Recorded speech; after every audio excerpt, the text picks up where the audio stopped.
And joining me first on the show is Ajay Bisaria, who is a former Indian diplomat who served as India's High Commissioner to Pakistan from 2017 to 2020. Commissioner Bisaria, really appreciate your time. You wrote in your articles that Pakistan's military consolidation leaves little room for Pakistan's anti-military politicians. With Imran Khan's sister visiting him in jail, do you see this act as a hopeful sign for political family support, or does it further highlight the limitations faced by those outside military favor? Well, I see this as a sign of a lot of confusion in Pakistan. And certainly for Asim Munir, who's the de facto ruler of Pakistan, he sees two sources of problems. One, of course, is Imran Khan, which is a continuing problem, but he knows how to solve that problem. He can, use the jackboot on the PTI supporters and quell any street movement. But what we've seen over the past few days in this whole thing about the rumors about Imran Khan's death, him not being seen in public, it may have something to do with the larger story of Asim Munir, which is his promotion.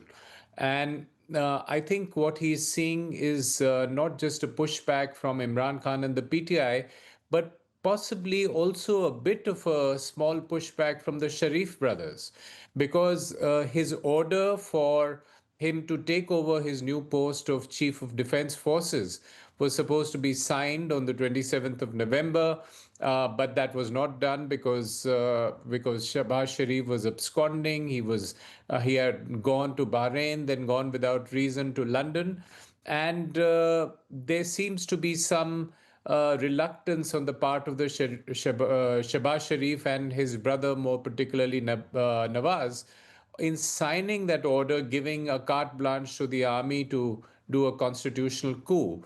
So I think the two events may be linked.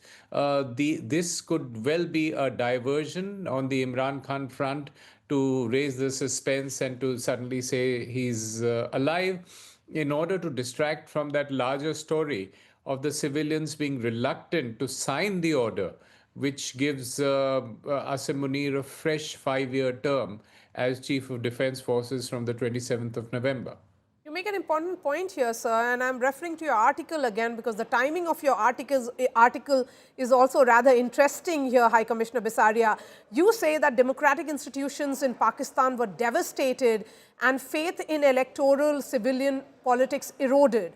So after this visit, do you believe such personal gestures have any power to revive public hope in civilian democracy, or are they symbolic amidst military dominance?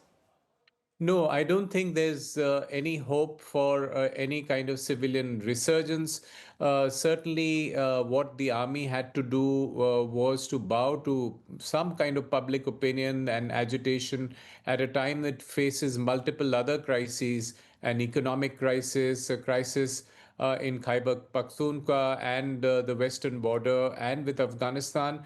So it didn't want another crisis in the shape of the PTI showing some kind of resurgence. So I don't think that the army sees as a big problem. The bigger problem Asim Munir might have is the reluctance of the Shahbaz brothers, who have of the Sharif brothers, who have no love lost for Imran Khan, being reluctant to give him that power that he seeks. So that is the more worrying thing from his point of view. I think the army will prevail, as it eventually does. But what Asim Munir faces is a lot of dissent and disagreement within his own army about because he's after all taking over sweeping powers in a constitutional coup, and also on the streets. So both these pushbacks against his authority are things that would be worrying him at this point. So what is the future of Imran Khan in Pakistan? Well, I think the Imran Khan will be given a deal, as he has been given an offer of a deal at multiple points.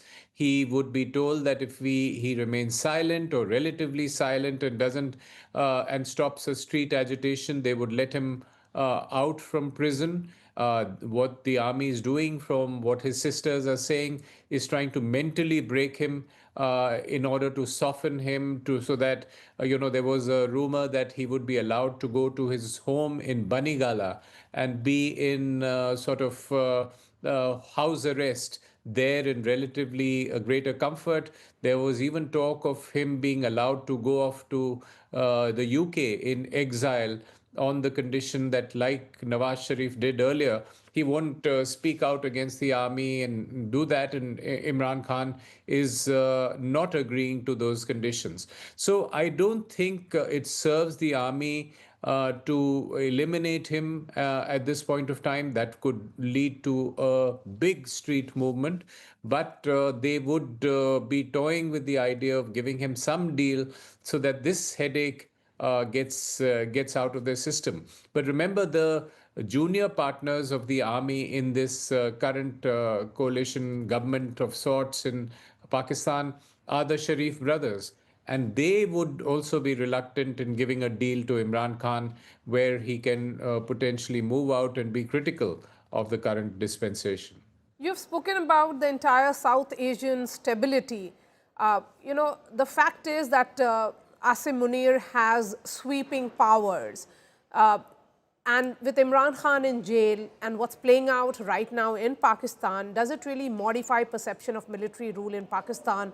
Or has the risk, as you describe in your article, increased in South Asia? I would argue that the risk has increased because a very unstable Asim Munir on the back foot from both these challenges that we talked about, from Imran Khan and from the current civilian government, in challenging his authority or not giving him the constitutional coup he wants, makes it more tempting for Asim Munir to attempt what he did this summer, because a short conflict with India he feels is manageable, and a short conflict with India suddenly quells domestic criticism and empowers him and reduces the domestic challenge also within the army. So there is the danger, and I think a perverse incentive for Asim Munir to try some terrorism, because that gives him a short little war, which he feels he can manage and sell as a victory to the people, and then quell all criticism saying that we have a huge problem with India. The country should be uniting and rallying around the flag. And I think that is a danger of an unstable army chief in Pakistan. Okay, before I let you go, because the entire talk around Imran Khan's well-being starts from Afghanistan media. And if you speak to anyone, there is this sense that they were fishing in troubled waters. How do you read the timing in particular? Because you say that that is linked to the elevation of General Asim Munir to the larger role, perhaps bigger than that of the President of Pakistan. Well, I think there can be only speculation. There can be conspiracy theories on this. Stuff happens, things leak out. It could have been a story put out by the PTI using Afghan sources. It could well be a diversionary tactic managed by the army itself, because it may want to just build a story around this, build the suspense around it, and suddenly say, no, no, he's really alive and this is all fake news, in order to distract from the woes that they are facing in terms of not getting the order for Asim Munir to be the chief of defense forces for 5 years. So I think it could be any of that. It'll only be speculation. But this is not new in Pakistan. The rumors of Imran Khan's death had circulated earlier. And